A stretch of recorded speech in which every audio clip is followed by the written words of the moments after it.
जी ख़वातीन हज़रात, मैं डॉक्टर अकील जावेद आपकी खिदमत में हाज़िर हूँ। आज जो प्रोग्राम हम करने जा रहे हैं वो है कैल्शियम कार्बाइड। कैल्शियम कार्बाइड क्या होता है बेसिकली?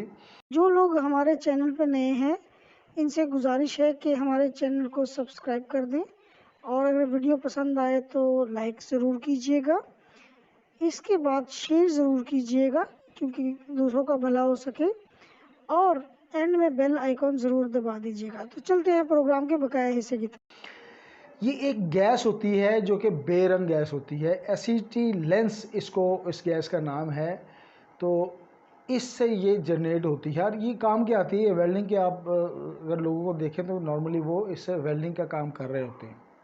इसके कंपोनेंट्स केमिकल्स के क्या हैं? बेसिकली इसको फर्नेस यानी कि भट्टी पे इसको की तैयारी की जाती है और 2200 सेंटीग्रेड तक इसको हीट दी जाती है। उस प्रोसेस से गुजरने के बाद इस गैस को बनाया जाता है।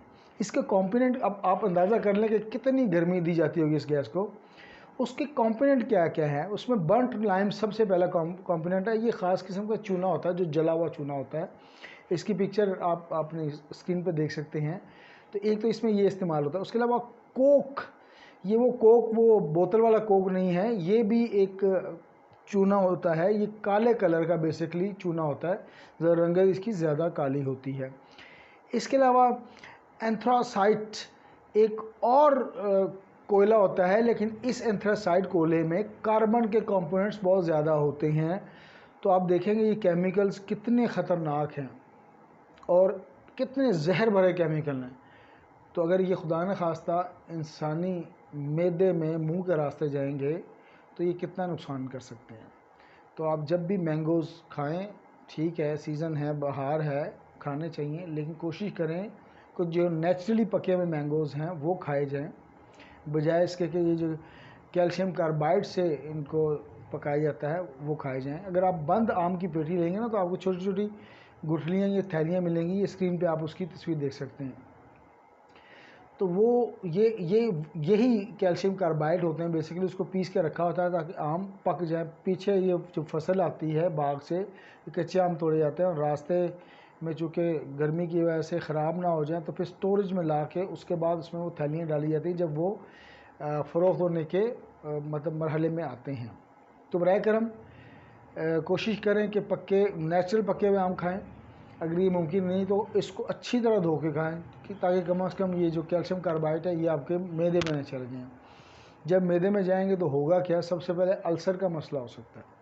खुशखबरी, अब आप डॉक्टर साहब से ऑनलाइन अपॉइंटमेंट ले सकते हैं या सेहत होम्योपैथिक वाकई 409 सांवला नेशनल कॉलोनी में रब्ता कर सकते हैं। आइए चलते हैं प्रोग्राम के बकाया हिस्से की तरफ। मैदे के अल्सर की बहुत बड़ी रीज़न है और जब अल्सर होगा मैदे का तो फिर होम्योपैथिक मेडिसिन होगी। फास्फोरस इसमें अच्छा काम करती है, लाइकोपोडियम इसमें अच्छा काम करती है, नाइट्रिक एसिड इसमें अच्छा काम करती है, नक्स्वामी का बहुत अच्छा काम करती है। तो ये अगर स्टमक के अल्सर हों, स्पेशली कैल्शियम कार्बाइड की वजह से हों, तो ये मेडिसिन जो मैंने बताई हैं ये बड़ा अच्छा काम करेंगी।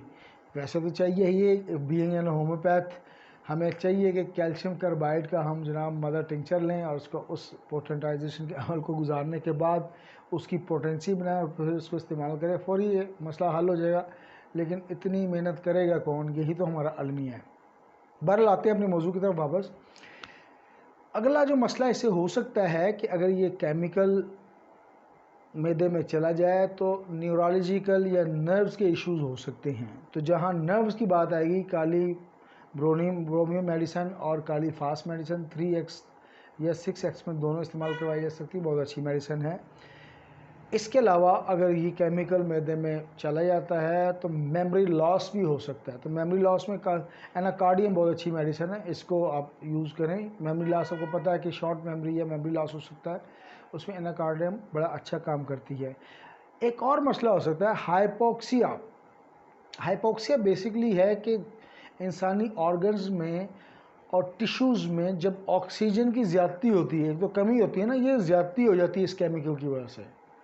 तो अगर ऐसा कोई मसला हो तो कोका 30 होम्योपैथिक मेडिसिन है, बड़ा अच्छा काम करती है। एंटीमोनियम टार्टम या एंटीमोनियम टार्ट इसको हम कहते हैं, एक मेडिसिन है 30 में यूज़ करवानी है।